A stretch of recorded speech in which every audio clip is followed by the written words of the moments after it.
Halo Halo Sumatera Sumatera Utara, Utara. selamat sore pemirsa. Sumatera Utara hari ini kembali hadir menjumpai Anda edisi Minggu 17 Desember 2023. Kali ini bersama saya Ahmad Rafiq. Dan saya Gina Febriona. Sejumlah informasi menarik seputar Sumatera Utara telah dirangkum oleh tim redaksi kami. Berikut berita selengkapnya.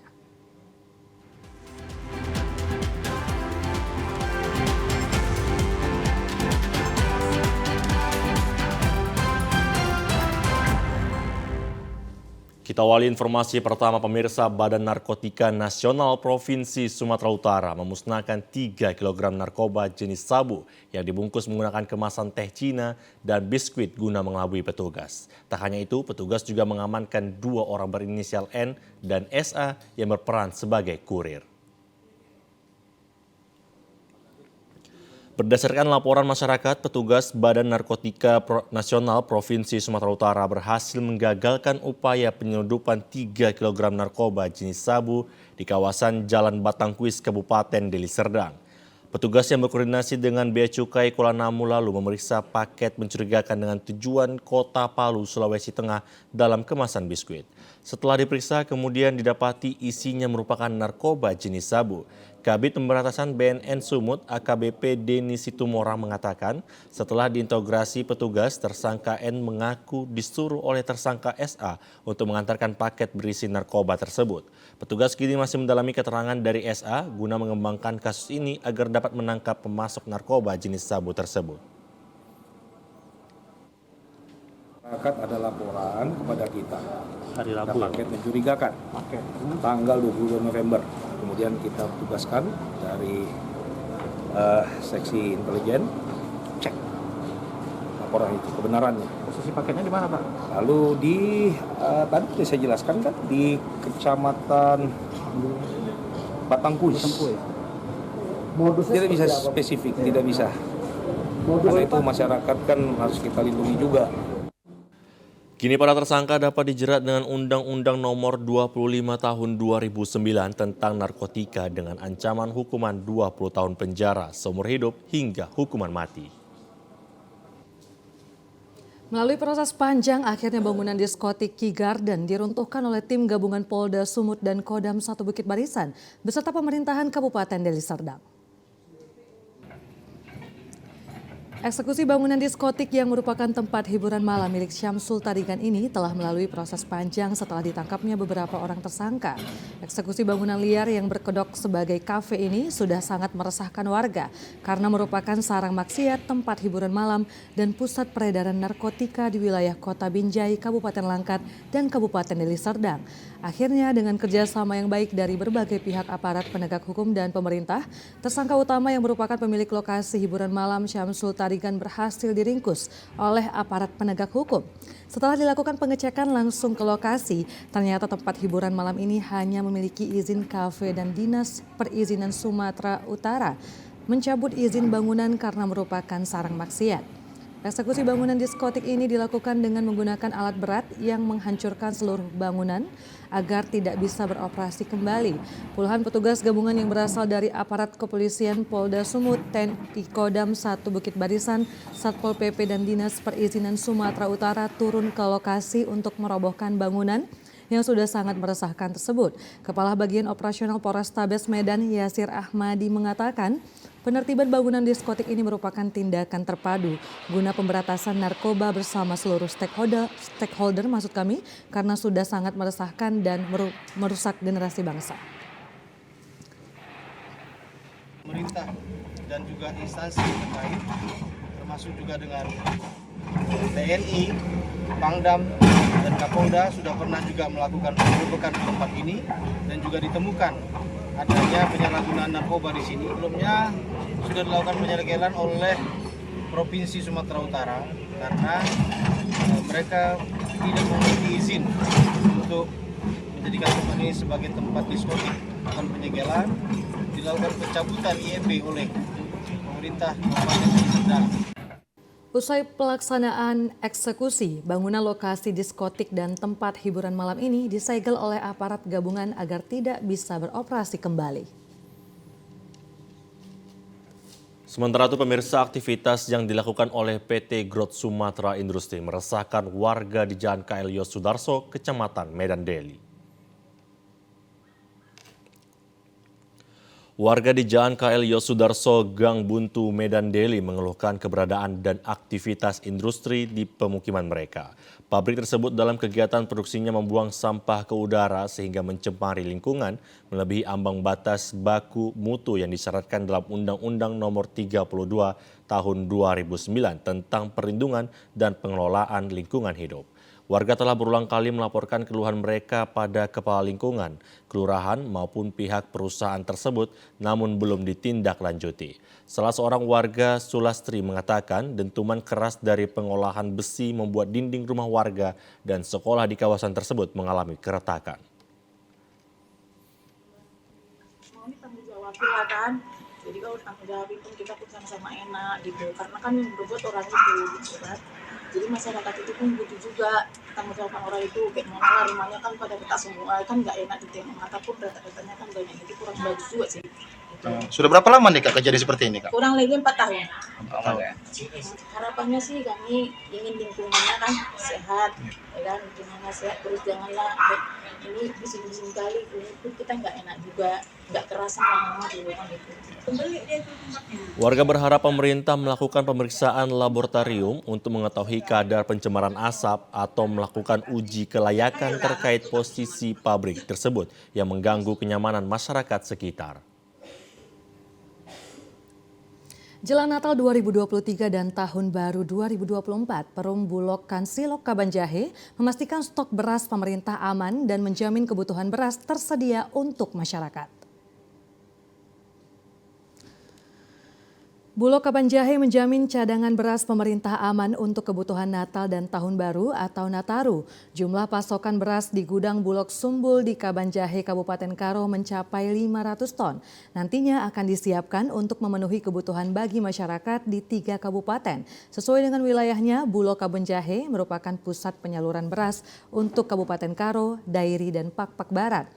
Pendistribusian, penyimpanan maupun penyaluran beras sesuai dengan jadwal dan stok beras ini juga untuk operasi pasar nantinya. Kepala Kansilok Kabanjahe Eko Radityo menjelaskan, masyarakat tidak perlu khawatir, Bulog menjamin kebutuhan beras tersedia jelang Nataru. Saat ini sedang disalurkan beras bantuan pangan tambahan untuk bulan Desember 2023.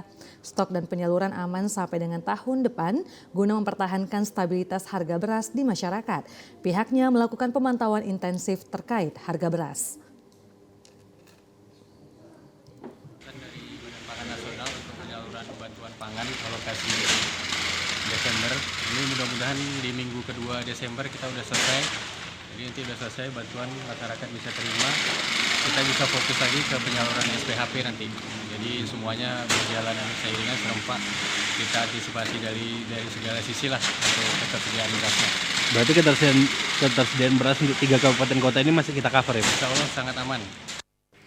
Untuk operasi pasar, pihak Bulog Kabanjahe akan bekerja sama dengan Pemkab Karo, Dairi, dan Pakpak Barat. Jumlah penyaluran dan operasi pasar sesuai kebutuhan atau permintaan masing-masing Pemkab. Pemirsa, informasi menarik dan aktual lainnya akan kami hadirkan untuk Anda sesaat lagi. Tetaplah bersama kami di Sumatera Utara hari ini.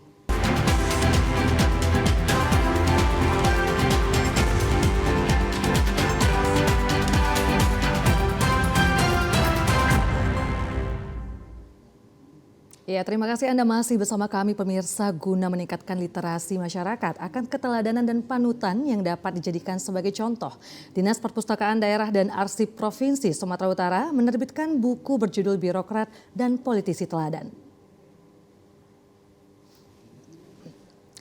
Buku Birokrat dan Politisi Teladan yang diterbitkan Dinas Perpustakaan Daerah dan Arsip Sumatera Utara melalui biografi putra daerah Sumatera Utara, yaitu Haji Abdul Wahab Dalimunte yang merupakan mantan Bupati Tapteng Sekda Provinsi Sumatera Utara, Wakil Gubernur, Ketua DPRD Sumatera Utara hingga Ketua DPR RI.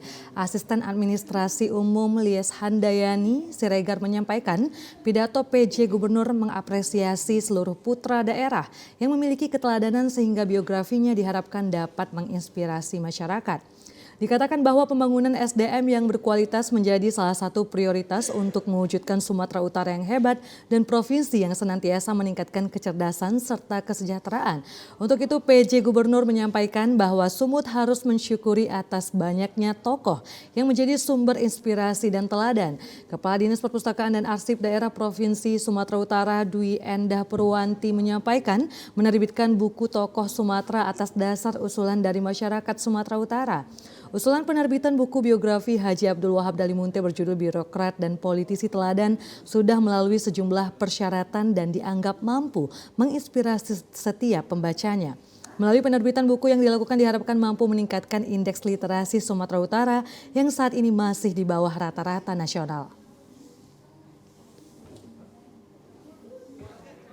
Kita harapkan penerbitan buku-buku tokoh Sumatera Utara seperti ini akan memberikan manfaat untuk keteladanan bagi masyarakat Sumatera Utara. Bagaimana tokoh seperti Bapak Wahab Dalimunte, beliau meniti karirnya itu tidak dengan mudah, tapi dengan perjuangan keras, dengan ketekunan sehingga beliau sampai kepada puncak. Biasanya kalau Dinas Perpustakaan itu siapa tokoh yang kita tuliskan itu adalah aspirasi dari masyarakat. Itu tentunya desakan dari masyarakat. Dan ini kebetulan juga Iklab Raya juga aktif sekali mendesak kepada kami karena memang keteladanan Bapak Wahab Dalimunte itu sudah sangat-sangat diakui di Provinsi Sumatera Utara ini. Salah seorang putra Haji Abdul Wahab Dalimunte yang hadir dalam peluncuran buku biografi tersebut, Asnanuddin Dalimunte, mengaku bangga memiliki sosok ayah yang menjadi teladan banyak orang. Sebagai anak, ia juga mengaku sosok sang ayah memang sangat disiplin dan rendah hati serta berintegritas. Ia berharap dapat memetik hikmah dari membaca buku biografi Abdul Wahab Dalimunte.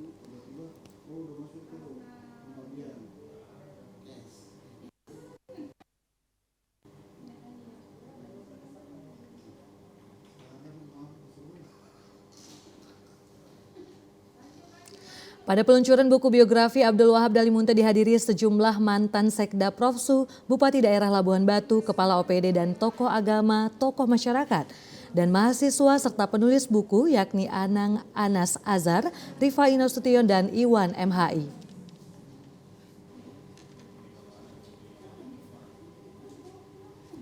Untuk mendorong generasi muda dalam berwirausaha, kreatif, dan optimis, diselenggarakan Youth Entrepreneur sekaligus menciptakan lapangan kerja menuju Indonesia Emas pada 2045.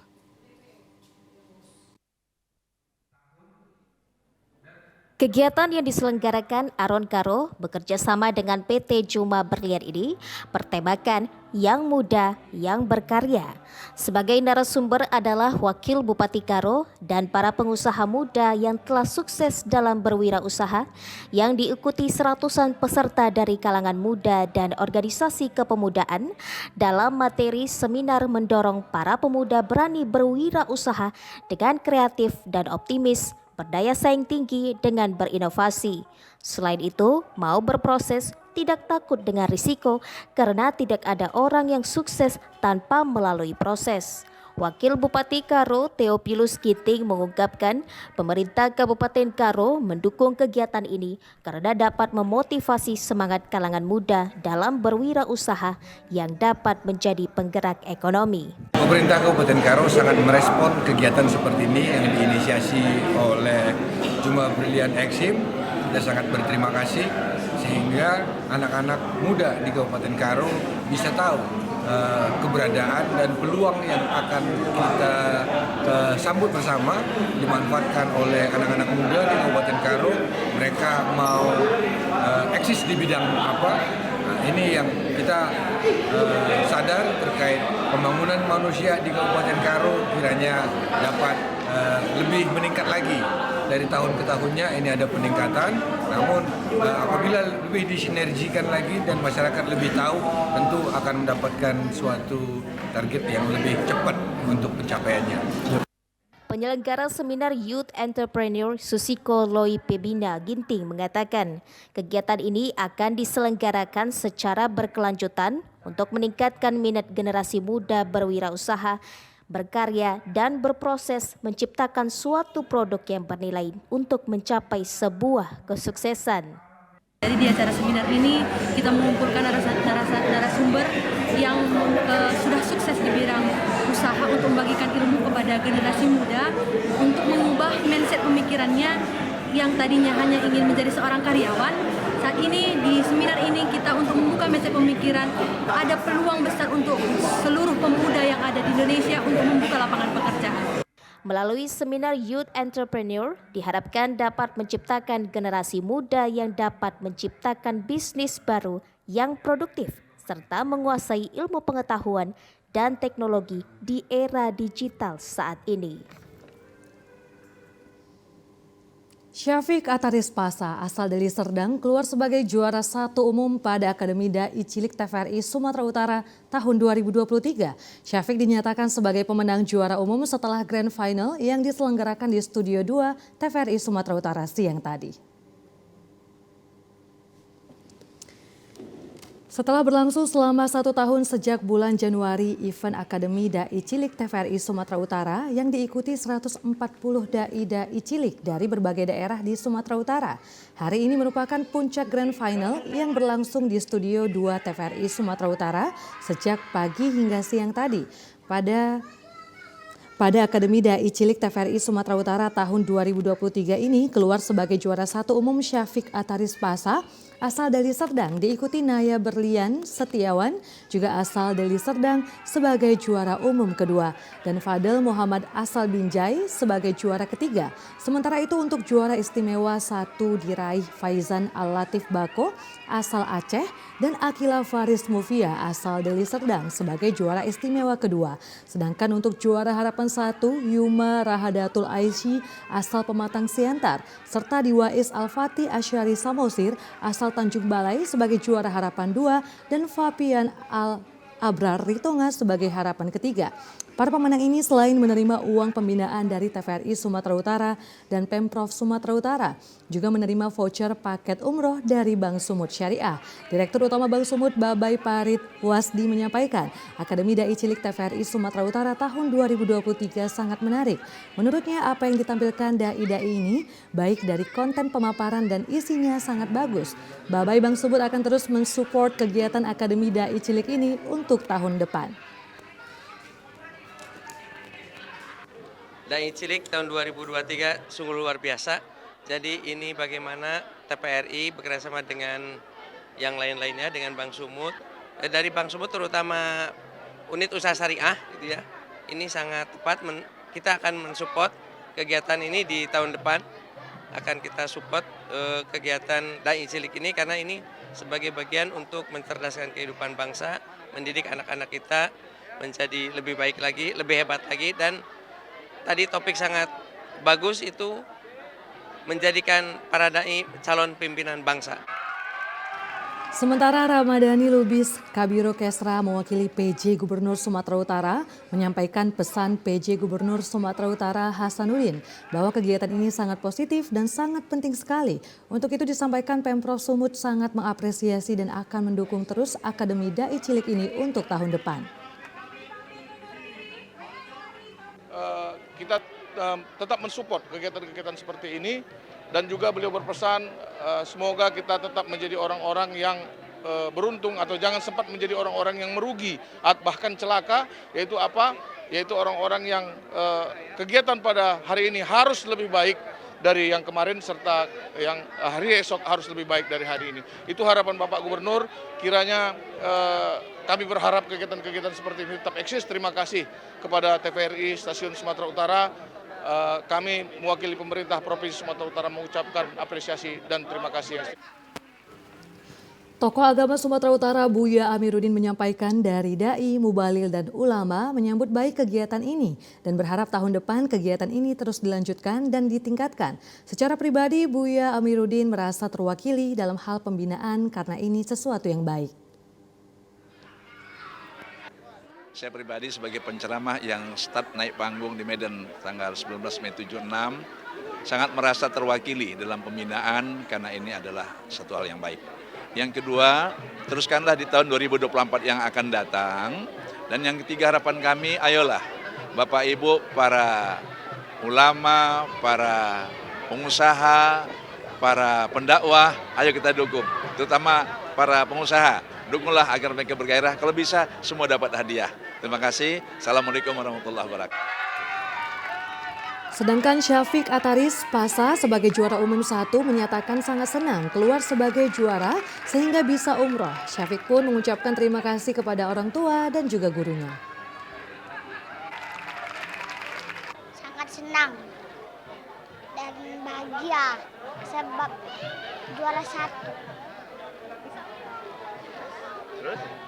Jadi dia bisa umroh ke tanah suci Makkah. Terima kasih. Akan menjadi penerus dai internasional. Amin. Pagelaran Akademi Dai Cilik akan terus diprogramkan Televisi Republik Indonesia Sumatera Utara tahun 2024. Program ini akan dilaksanakan 1 tahun penuh dan akan disiarkan setiap minggunya.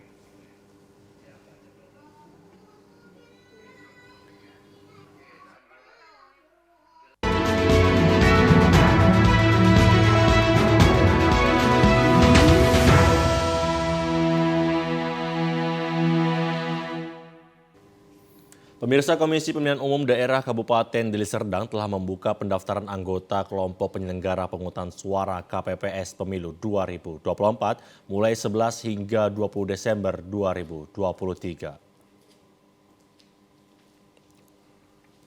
Rekrutmen anggota KPPS yang dilaksanakan di Desa Tanjung Baru, Kecamatan Tanjung Merawa, Kabupaten Deli Serdang, terlihat para pendaftar membludak di kantor desa. Namun warga mengeluhkan singkatnya waktu pembukaan pendaftaran yang dimulai dari pukul 14 sampai dengan pukul 17 waktu Indonesia Barat.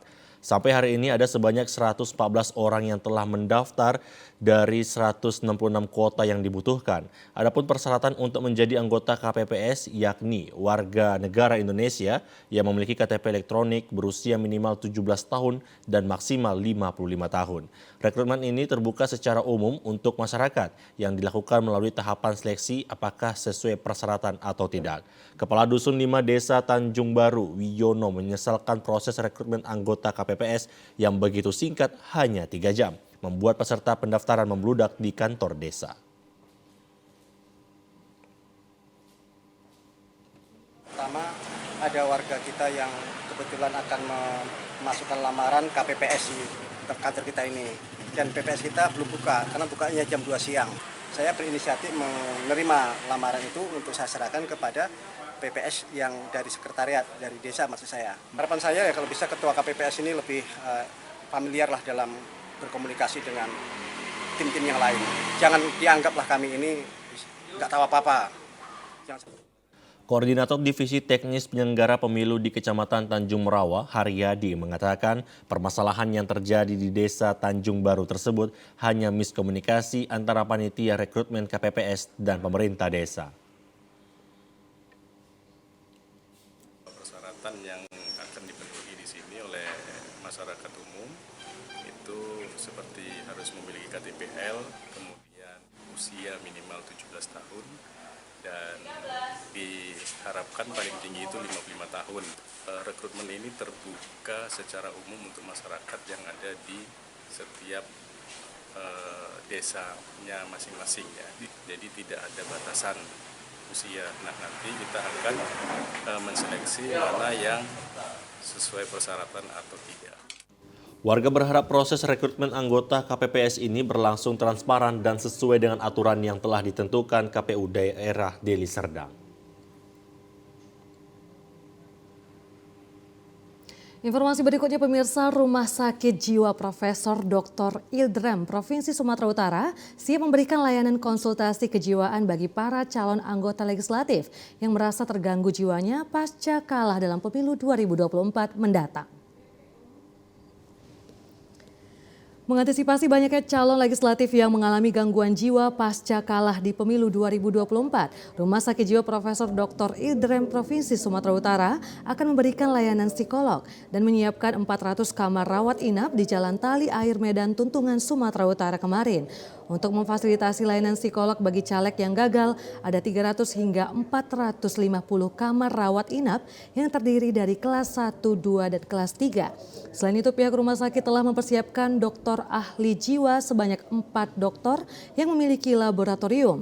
Pada suasana pemilu tahun 2024, para calon legislatif harus bertarung dan menyusun strategi dalam mengambil hati rakyat sehingga rentan stres dalam mengejar target.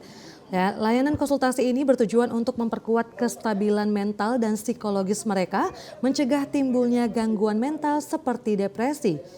Layanan ini juga tersedia tidak hanya terbatas pada pasca pemilu, tetapi dapat diakses oleh masyarakat secara luas untuk memberikan bantuan yang diperlukan dalam kesehatan mental dan jiwa. Direktur Rumah Sakit Jiwa Profesor Dr. Ildrem Sumatera Utara Ismail Lubis mengatakan pihaknya telah menyiapkan sebanyak 400 tempat tidur untuk pasien yang akan konsultasi kejiwaan. Ya, kami Rumah Sakit Jiwa, kita punya kapasitas tempat tidur 300 tempat tidur, ya. Ini ada lagi yang akan penambahan 100 tempat tidur. Jadi kita punya sebenarnya tempat tidur itu ada 450. Kalau kita 2024 apa? Sebenarnya kita siap untuk menerimanya. Saya berharap kepada caleg-caleg ini, ya kan, harus lebih kuat apa? Jangan lebih kuat peluang jadi atau apa? Pemilihan umum tahun 2024 akan diselenggarakan pada 14 Februari 2024 dan diharapkan masyarakat ikut berpartisipasi menciptakan suasana aman dan kondusif. Pemirsa, berikut informasi perakiraan cuaca di sejumlah daerah di Sumatera Utara dari Badan Meteorologi, Klimatologi, dan Geofisika Wilayah 1 Medan berlaku pada hari Senin 18 Desember 2023. Halo Sobat BMKG, saya Aryo Prasetyo, Prakirawan Balai Besar Meteorologi, Klimatologi, dan Geofisika Wilayah 1 Medan yang akan menyampaikan informasi perakiraan cuaca Senin 18 Desember 2023. Untuk pagi hari, cerah berawan di seluruh wilayah Sumatera Utara, siang hingga sore hari berpotensi hujan ringan hingga lebat di sebagian wilayah Sumatera Utara, dengan hujan lebat berpotensi di wilayah Dairi, Pakpak Barat, Humbang Sundutan, Samosir, Tapanuli Utara, Tapanuli Tengah, Sibolga, Tapanuli Selatan, Mandeling Natal, dan sekitarnya. Untuk malam hari, berpotensi hujan ringan hingga lebat di sebagian wilayah Sumatera Utara, dengan hujan lebat berpotensi terjadi di wilayah Pakpak Barat, Humbang Sundutan, Tapanuli Utara, Tapanuli Tengah, Sibolga, Tapanuli Selatan, Mandeling Natal, dan sekitarnya. Untuk dini hari, cerah berawan di wilayah Sumatera Utara, dengan suhu udara berkisar 16 hingga 33 derajat Celcius, kelembapan udara 60 hingga 98%, dengan angin bertiup dari timur laut hingga tenggara dengan kecepatan 10 hingga 30 km per jam. Titik panas atau hotspot di Sumatera Utara dari pantauan tanggal 16 Desember 2023 tidak ada. Himbauan untuk masyarakat untuk selalu waspada potensi hujan dengan intensitas sedang hingga lebat yang dapat disertai petir dan angin kencang di wilayah lereng barat, pantai barat, dan pegunungan Sumatera Utara yang dapat mengakibatkan bencana hidrometeorologis seperti longsor dan banjir. Demikian perakiraan cuaca Senin 18 Desember 2023. Semoga bermanfaat bagi sobat semua. Terima kasih dan sampai jumpa. Pemirsa, informasi tadi mengakhiri perjumpaan kita di Sumatera Utara hari ini. Mewakili kerabat kerja yang bertugas, saya Ahmad Rafi. Dan saya Gina Febriana mengucapkan terima kasih atas perhatian Anda. Selamat sore dan sampai jumpa.